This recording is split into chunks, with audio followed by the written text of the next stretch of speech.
Hello everybody, welcome back to C8 Corvettes in beautiful sunny Sarasota, Florida. It's your Corvette buddy Lyle, here to talk to you about more interesting, exciting, and hopefully helpful Corvette stuff. Today's video is a follow-up video to the one I did a week ago regarding the dual clutch transmission and the required maintenance on that unit according to GM.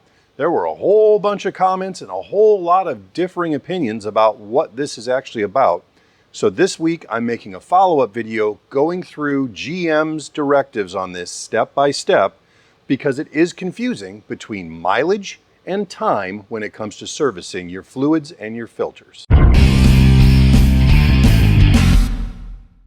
So most people who own a C8 understand that their first dual clutch transmission filter service is going to occur at 7,500 miles or 3 years, whichever comes first.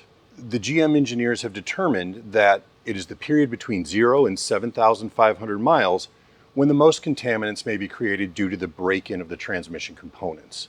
Now, you can fudge that 500 or 600 miles on either side, but you want to be as close to 7,500 miles when you get the service done as possible. Again, that's according to GM engineering. Here's where the confusion comes in. If this was a Impala or a Traverse or something that people drove every day as their daily driver, odds are you would get to the 7,500 miles on almost every vehicle and not have to worry about the 3 years coming up before the 7,500 miles. Well, what do you mean by that, Lyle? What's the 3 years have to do with it? The DCT fluid that GM uses in their transmission has a life of precisely 3 years. There's even a born-on date and an expiration date on each bottle of that fluid. It goes bad on it's no longer usable if it sits on the shelf for 3 years, okay?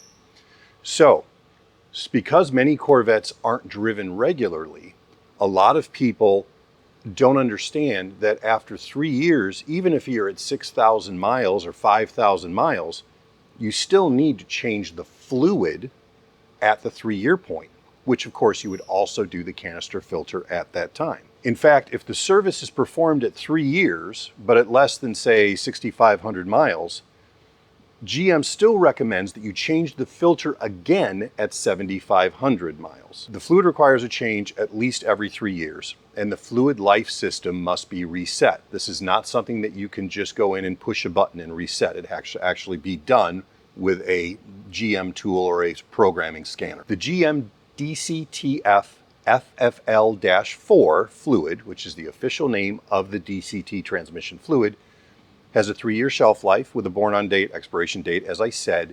So you have to check the dates and make sure you get recently made fluid, and you have to vigorously shake each bottle before you put it into your transmission, and they recommend using a brand new or very, very well cleaned funnel to do this so we're not introducing any contaminants into the system. Now, 2023 and later C8s have a maintenance minder on the driver information center that will warn you when you approach the 7,500 mile service, and then again every 22,500 miles. But they do not keep track of the age of the fluid, which is where you've got to pay attention as a C8 owner, knowing that the moment you change that fluid, the clock starts ticking. And 3 years from today, or 3 years from this month, no matter how much mileage you have, if it's less, regardless of whether you met the mileage recommendation or not, you got to change the fluid. The MDI flush procedure is mandatory. Now, I know there's a couple of other Corvette channels out there who had somebody on who is a GM engineer who said you don't need that. I think that's being misunderstood. You may not need the $1,000 or $1,100 Bosch MDI that we bought. There are other handheld devices that will do this particular procedure. The reason we bought the GM device and paid the money and the extra $700 for the GM software subscription every year was because the MDI unit is going to do far more things for us in the future as we continue to work on these newer Corvettes than just the flush procedure. Can you get away with a handheld that isn't the Bosch unit and do the hydraulic system flush procedure? Yes, it is required. It is not a matter of, well, you really don't have to do that. It is required in the GM manual. I checked all of this in depth before I made this video. It is also only to be done after that fluid procedure with the handheld computer, only after the new filter, the new canister filter, is installed. Because if you do it before then, there's a very good chance that during that procedure you could back flush the old filter and all the detritus would go back into your system. So it's always change filter, then do the flush procedure. To be clear, you always change the canister filter first. The transmission pan filter, on the other hand, is not serviced by GM. Now, so there's the canister filter, and then at the further back on the transaxle, there's a traditional like transmission fluid pan with a more traditional kind of flat rectangular filter in there.